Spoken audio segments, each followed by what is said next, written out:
je doma, sve druge za nju su ko voda, a ona neće me i srce joj tvrđe od voda.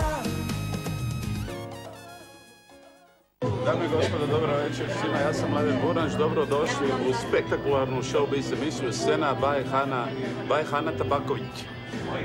Sa mnom je opet naš dragi gost Ivan Martić i njegov legendarni gitarista Neno. Dobro večer, dečki. Dobro večer, Dobro večer, dobro večer.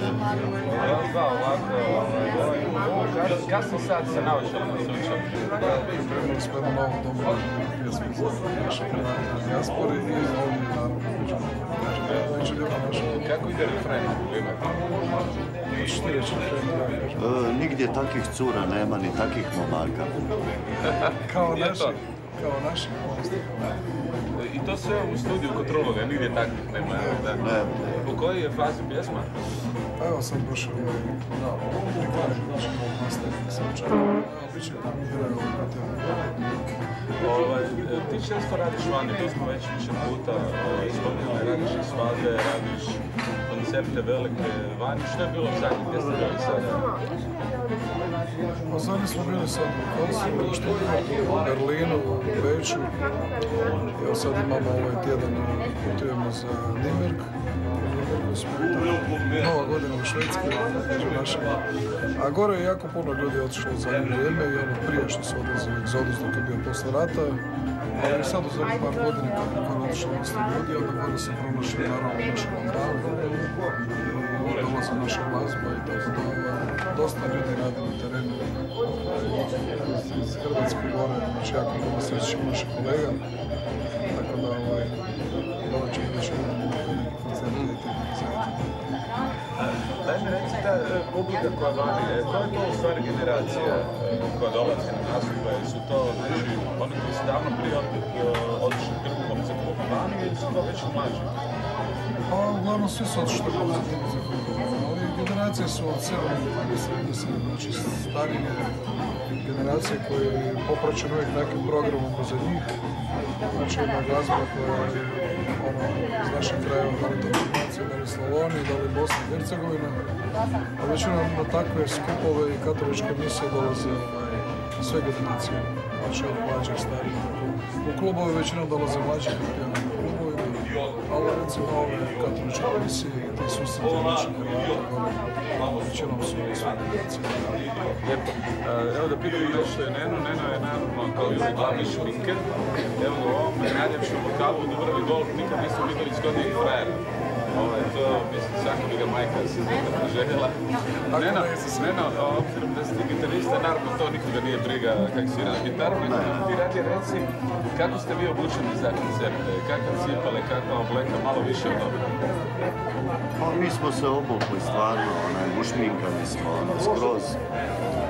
To su lakirane cipele, imamo više vrsta odijela, onda kombiniramo sa kakvim košuljama, u biti estradni. To je to. Znate li vi koliko je teško nju uhvatiti? Pretpostavljam da znate jer prošli tjedan nisam je imala. Ana, draga, gdje si bila, što si radila, gdje si mi se skitala? Radila i puno radila, zato nisam imala vremena za tebe. Ana, moram te pitati, evo, od kad tebe imamo, hvala svim gledateljima koji klikate na stranicu Hana zna i gledate naše klipove. Za početak moram te pitati, evo, mnogi kažu da ovo vrijeme jako loše utječe na nas, da nam se od toga stvaraju ove miogeloze po tijelu. Možemo li to ikako spriječiti, osim masažu, naravno, koja je prijeko potrebna?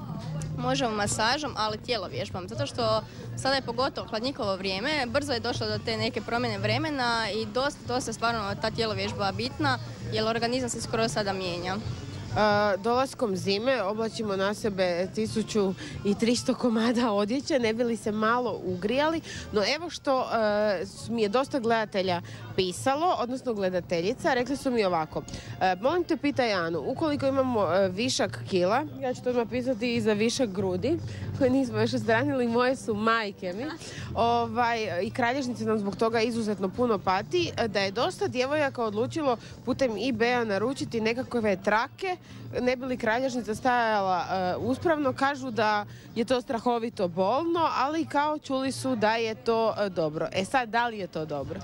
A mislim, ima sad puno pojaseva koje bi to...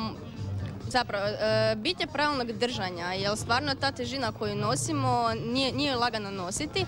Mislim, može to biti korisno, ali opet to visi kakvi su. Ako su dobre mjere, onda je to ok, ali ako su premale ili tak nešto slično, nije to baš dobro. Uvijek je najbolje da držite sami svoju ravnotežu nekako. Evo, izuzetno je bitno ono što gledatelje zanima. Ja bih te zamolila da nam ti demonstriraš, posebno za one koji imaju posao takav da je vezan za ured, točnije za stolicu. Kako je zapravo pravilno, uspravno, ili ti kako je pravilno trebamo sjediti za stolom? Znači, pravilno moramo sjediti za stolom da nam, kak se veli, stražnica, da nam bude skroz do naslona.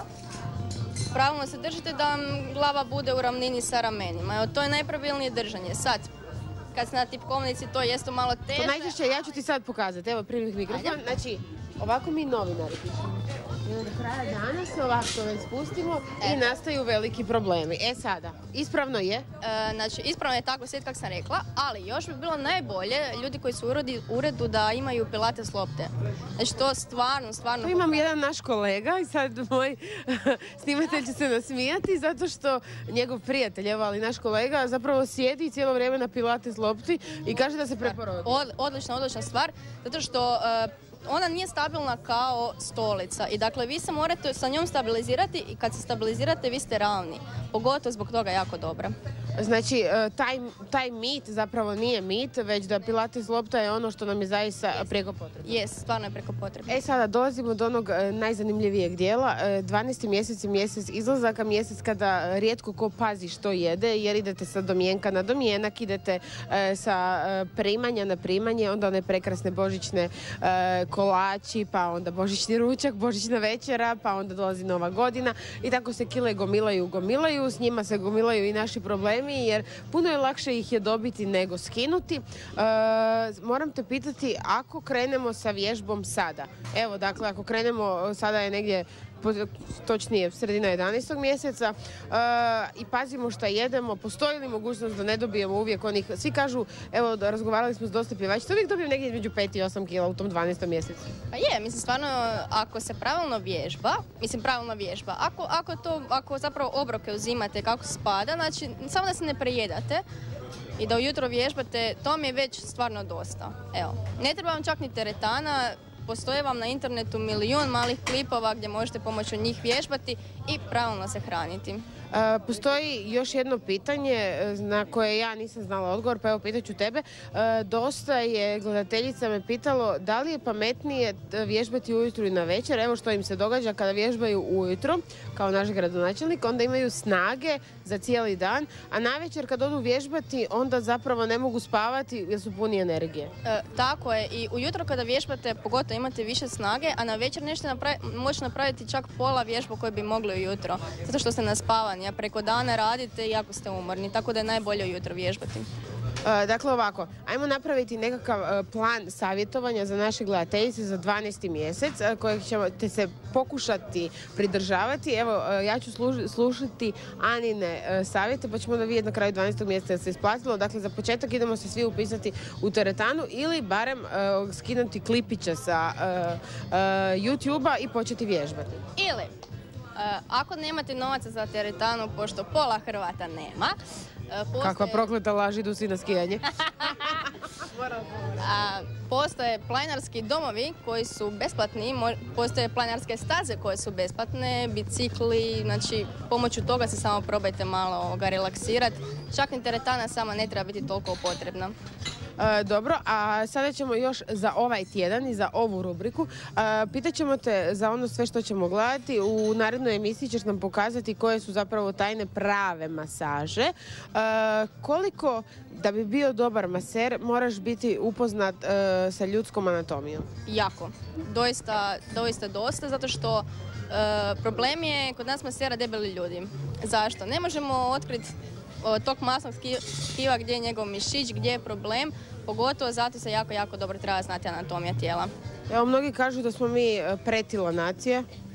Ma ne, nismo. Popunjena. Ali ne, zaista zapravo da smo pretili i to da smo na jako visokom mjestu. Problem je nezdravo hranjenje, previše posla, loša hrana, a to sve treba znati dobro izbalansirati. Tako je, da. Mislim, ako možete, bilo bi super, ali stvarno tajna dobrog življenja je da jedete 5 puta na dan. Znači, nemojte si uskraćivati obroke ako ste gladni, jer budete došli doma, onda budete si pojeli neke... Sve što nađete u frižideru. Da. Tako da, tajna vam je tipa među obroku da jedete orašaste plodove, znači badem ili tako nekakvi orašasti plodovi će vam stvarno pomoći da vas dignu, ne? Ili nekakva kavica, još da se uz to popijete, ali samo nemojte neke čipseve, smokiće i tako, to baš nije dobro.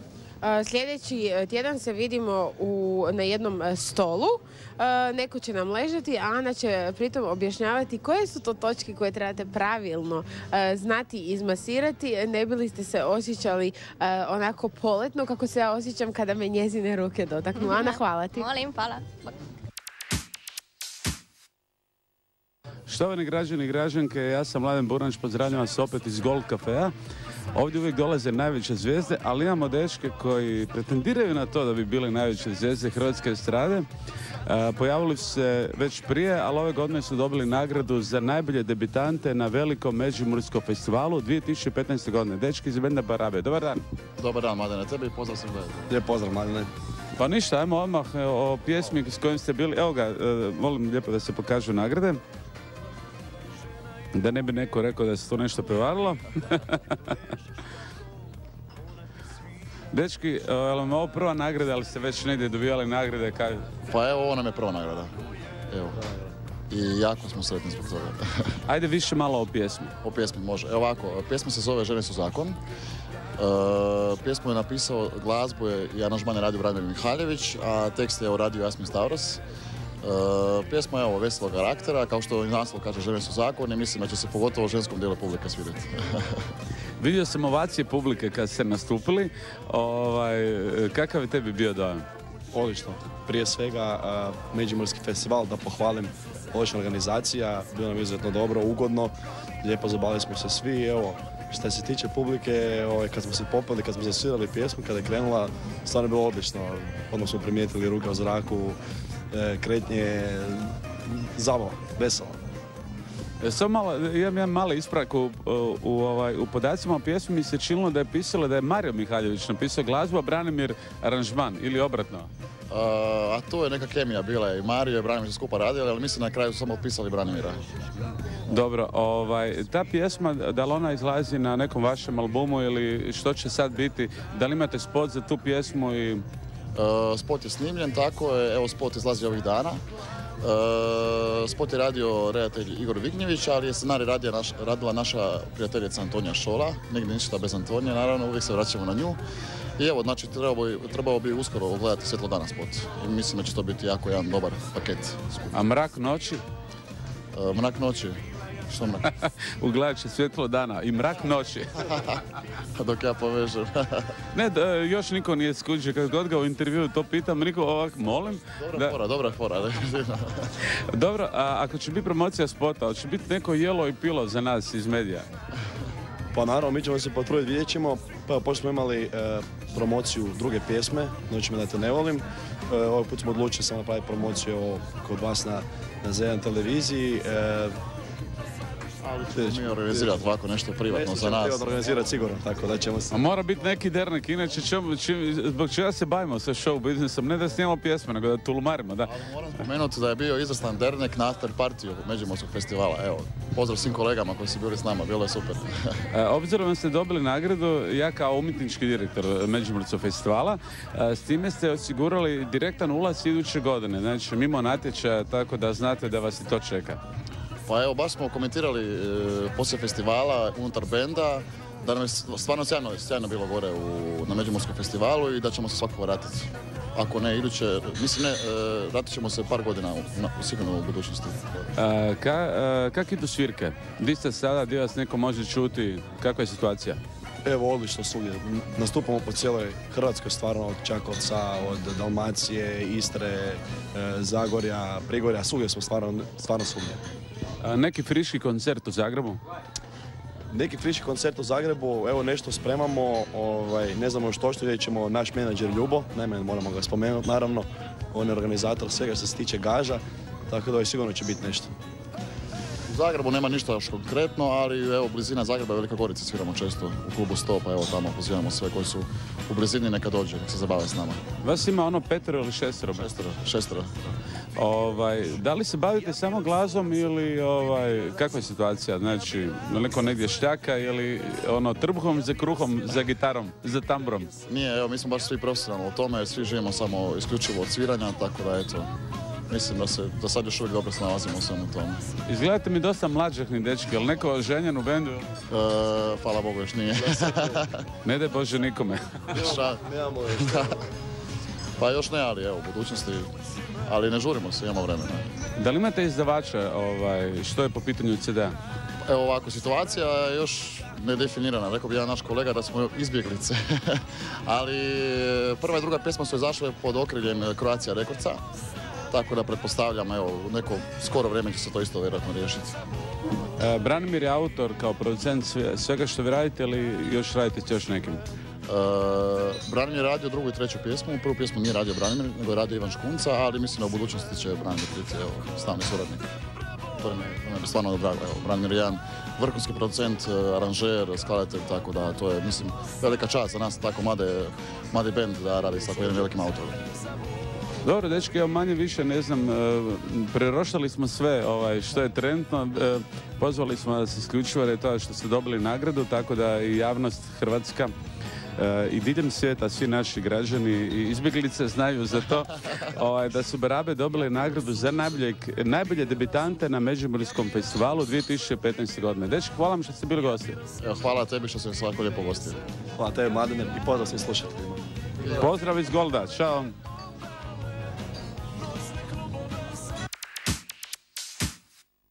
Poslije buke galame, onda nije katastrofa, stigla nam je Kazanova. Petra, bok! Bok, Hana, jako mi je drago da ste me pozvala u svoju emisiju, pozdrav svim gledateljima Z1 televizija. Petra, Kazanova, imaš li ti Kazanovu u svom životu? Pa, bio je. Volim ovo. Mislim i ostao je Kazanova, ali... Inače ovo onaj period kada ljudi se sastavljaju i rastavljaju. Evo, ja sam službeno rastavljena, mislim da nisam bila ni udana. Neću te pitati privatno, to nije ova emisija. Ajmo mi o pjesmi. Pjesmu je radio? Pjesmu je radio Branimir Mihaljević, moj izvršni producent, koji do sada imamo novog tekstopisca, Neno Ninčević, sigurna sam da svi dobro znaju ko je Ninčević. Evo, prva suradnja sa njim, oduševio me tekst, isto tako i pjesma. Koji ti je najdrži stih? Najdrži stih? Svi su mi jako dragi. Tekst je jako pamtljiv na prvu, a na drugu već je znaš. A pazi ovo, koji mi je najdrži stih? Ma svi su mi dragi, aj ti meni neki izvuci. Kažu da si Kazanova. Je li bilo u tvom životu neko ko je bio ono, wow, meni je bilo, ali mogu ti reći, nakon što sam ga upoznala, nije prestao je biti. Pa ja mislim da se mi žene onako baš lijepimo za te Kazanove. Naravno da je bio, mislim, i ja se isto lijepim na Kazanove. Ko ne? Čekaj, moram te pitati, buka galama, žestok jak spot Petra, vrištalo je hit i stvarno je hit. onda nije katastrofa, ne mogu zaboraviti. Svaki dan nam je u emisiji onaj tvoj šešir, tvoja spektakularna šetnja kraj bazena, kakvo tijelo Petra ima. I sad onda je došla, ja sam očekivala opet neku bum glazbu, kad sviđa mi se pjesma. A sporija Petra, šta je ovo? Da. To je u duhu s blagdanima. Evo malo promjene, volim se mijenjati iz pjesme u pjesmu, volim otkrivati sebe, u čemu se najbolje ja osjećam. Isto tako volim svoju publiku koju, hvala Bogu, evo već imam i sve više i više, pogotovo u Sloveniji. Vidim da dobro reagiraju na te trube, to se danas sluša, ja prvenstveno to slušam. Tako da volim ovo što radim i zašto ne istraživati. Mene je fasciniralo zapravo, Petra ima Instagram, možete je pratiti, official. Petra Kovacevic. Official. Ja. Official, piše. Petra, reci mi ono... Možete i Hanu. Da, možete i mene. Da te pitam, u Slovenci odlično reagiraju na tebe. Nekako si probila to i vidim svako malo. Di Petra, eno je u Sloveniji. Da, više naučila sam sve gradove i gradiće kod njih, cijelu Sloveniju sam, da, stvarno ima puno, da. Slovenci su me jako iznenadili, pogotovo kad sam prvi put tamo nastupala među počecima. Sad sam se već navikla na dobru zabavu kod njih. Oni su jako opušten narod, vole naše pjesme, vole Balkance, nemam šta drugo reći. Mislim, vole dobar štimung, vole dobru zabavu, uvijek je veselje i evo, jako sam iznenađena. Kako bi rekao Pantić, iznenađena. Reci ti meni, ko je zaslužan za spot? Spot izgleda fantastično, jako mi se sviđa da vežeš frajera i onako ga vučeš kao, kako to muškarac zaslužuje. Znači nisi brate zaslužio ništa bolje, već da te vučem po podu. Pazi, ja sam uživam sad, ovo mi je stvarno jedan od draži intervjua. Isto vječujem se s tobom pjesmom. Pa kad baš nije, ne mogu to izvesti u realnosti, a vjeruj mi, ima želje i za koga bi, pa evo rekla sam, ajde da se realiziram barem u spotu da vidim kako to izgleda. Naravno, ima jedan mali trikić, bio je na kotačićima, ekskluziva. Da, ali je bilo jako teško zato što sam imala štikle od 10 cm i to je baš malo bilo nezgodno, ali dobro, uz dobru ekipu se uvijek da raditi. Mario, inače, koji je bio u spotu, glumio Kazanovu, mogu reći da je pravi zavodnik. Mario je dečko kojeg znam, već sad će biti preko godinu dana, snimali smo za CMC festival, plesao je sa mnom, dobro se iskazao kao glumac i jako sam oduševljena s njim kako je to dobro odradio. Iskreno, bilo mi ga je žao. Iskreno, jer on nije ni znao da će on biti vezan. Čekaj, moram te pitati. Nego je za vrijeme spota ja sam rekla, Mario, sad si tu, gotovo, šta je tu, sad ćemo te vezat. I malo se uplašio, bilo mi ga je žao, pošto je on rekao, ali ti si Kazanova, tako da i ti to zaslužuješ, znaš. Čekaj, a moram te pitati jednu stvar. Ja se sjećam onih prvih spotova kad se obogatim. Mala djevojčica, Britney Spears me podsjećala i na ono njezno Baby hit me one more time. A viš kak se Britney razvijala, sad je Womanizer, tak sam ja sad isto. Koji ti sad, ima li koji ti je sad najdraži od ova tri? Pa ti imaš hit za hitom, to teško postići u ovim godinama, na našoj estradi, vrlo teško. Da, pa mogu se zahvaliti mom izvršnom producentu Branimiru, koji stvarno, evo, on radi te hitove. Ja sam tu dio sebe isto, naravno, dajem svoju energiju i publici i u spotu, što se nadam se i vidi. Vidi se vidi. Na svakom spotu, do svakog detalja, sve je perfektno. Pogledajte Petru Kovačević u bilo kojem spotu i možeš samo da se diviš. Doslovno svaki. Mislim, ja sam pričala s njom prije i kaže ona meni, ja sam samo htjela, ogledalo mi je bilo zmazano. Ne, ja sam htjela taj kadar maknut, ali pošto je artistički spot, malo smo išli drugčiji spot napraviti nego ostali. Rekli su mi ljudi koji se bave time, koji su profesionalci, da se ne miješamo u njihov posao, kao što se oni ne smiju moji. Petra, Nova godina? Nova godina vjerojatno je zakazana, ali još smo u pregovorima. Za Božić sviram. Negdje u Zagrebu? Vrgorec. Da, nije baš blizu Split, dole Dalmacija. Kako Splita? Da. Nisam bila dobra iz zemljopisa, sorry. Dobro, ali si dobra ko voditeljica. Negdje moraš. Ne možeš ti sad sve Bog dati. Tako je. Negdje Bog dati. Da. Dobro, dakle, Božić Nova godina će biti Hrvatska. Nova godina je u pregovorima, ne bi ništa htjela odavati, ali u svakom slučaju bit će dobar tulum i to je to. Sad ono što me zanima, kad će Petra Kovačević napraviti duet i kada bi ga radila, da li bi ga prije radila s nekom ženom ili sa muškarcem ili s nekim bendom? Pa muškarac. Zar se pita? Pa pitaj, sad, znaš zašto sad? A koji? Ali ne, ja onako malo imam neku ljestvicu o sebi jako visoku, podignutu, pa kad dođem na taj nivo koji sam ja sebi zaželjela, prvo kad se ja izrealiziram ko pjevačica u svim mogućim aspektima, onda ću tek reći sad je to, sad ja imam svoju karijeru, ja sad želim duet. Jer ja isto želim biti glavna koji neko drugi, ne da preuzme, pošto sam lavica u horoskopu, šta reći drugo.